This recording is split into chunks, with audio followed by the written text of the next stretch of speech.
5 సంవత్సరాల చంద్రబాబు నాయుడు గారి పాలన మధ్యలో మనం ఉన్నాం. తుది గడియలు వచ్చిన పరిస్థితుల మధ్య మనం ఉండం. ఈ 5 సంవత్సరాల పరిపాలన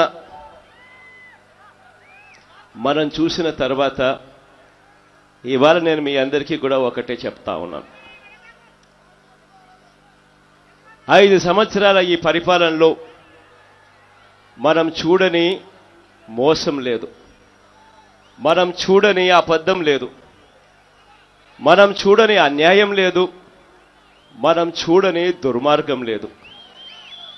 వీటి అన్నింటి మధ్య నిల్చుని నేను ఇవాళ నేను చెప్తా ఉన్నాను, మీ అందరికీ నేను ఇవాళ చెప్తా ఉన్నాను, నేను విన్నాను, నేను ఉన్నాను. ఈ 2 మాటలు గట్టిగా చెప్తా ఉన్నాను. గిట్టుబాటు ధర లేని పరిస్థితి చూశా.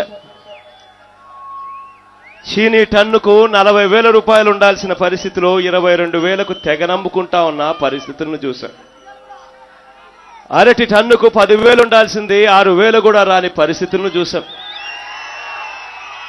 వేరుశెనగకు ఎంఎస్పి కనీస ధర 4,890 రూపాయలైతే వచ్చింది 3,500 మించని పరిస్థితులను చూశాం. గిట్టుబాటు ధరలు రాని పరిస్థితి చూశాం. రుణాలు మాఫీ కాక రైతులు అల్లాడుతా ఉన్న పరిస్థితిని చూశాం. వాళ్ళు చెప్పిన గాథలు విన్నాం. 0 వడ్డీ లేదు, ప్రాజెక్టులు పూర్తి కాలేదు, 90% పూర్తయిన ప్రాజెక్టులు కూడా మిగిలిపోయి ఉన్న 10% ప్రాజెక్టు పనులు కూడా నడకన సాగుతా ఉన్న రోజులు చూశాం. పంటలు ఎండిపోవడం చూశాం. బీమా రాక ధర్నాలు చేస్తా ఉన్న పరిస్థితులను చూశాం.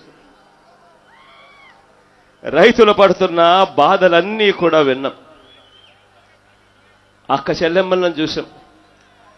గ్రామాలలో పొదుపు సంఘాల అక్క చెల్లెమ్మలు పడతా ఉన్న అగచాట్లను చూశాం. మాఫీ కాలేదు, 0 వడ్డీ పథకం గాలికి ఎగిరిపోయిన పరిస్థితులు వాళ్ళు చెప్తా ఉంటే విన్నాం. పసుపు కుంకుమ పేరుతో చంద్రబాబు నాయుడు గారు చేస్తా ఉన్న డ్రామాలను కూడా చూశాం.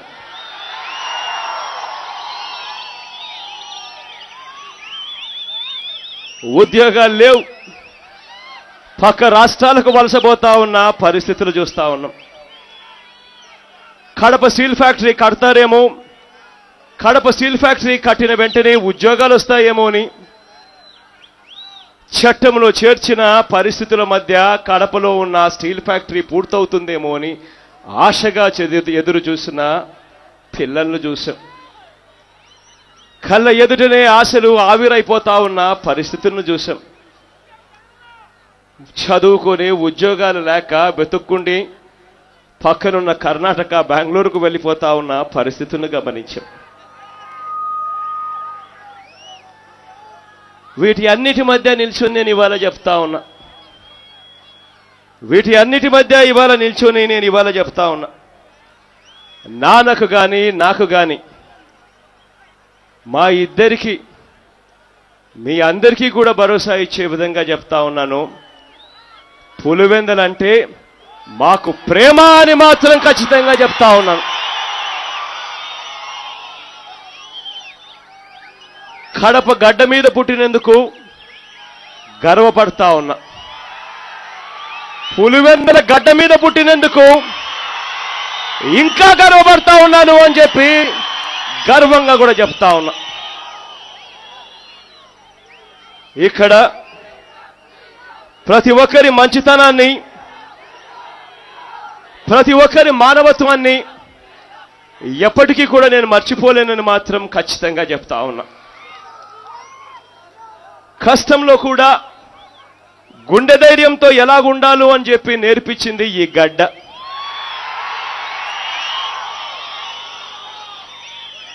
మన మీద 100 నిందలు వేస్తా ఉన్నా, 100 కుట్రలు జరుగుతా ఉన్నా తునకకుండా, బెదరకుండా ఎలా ఉండాలి నిబ్బరంగా నేర్పించింది ఈ గడ్డ.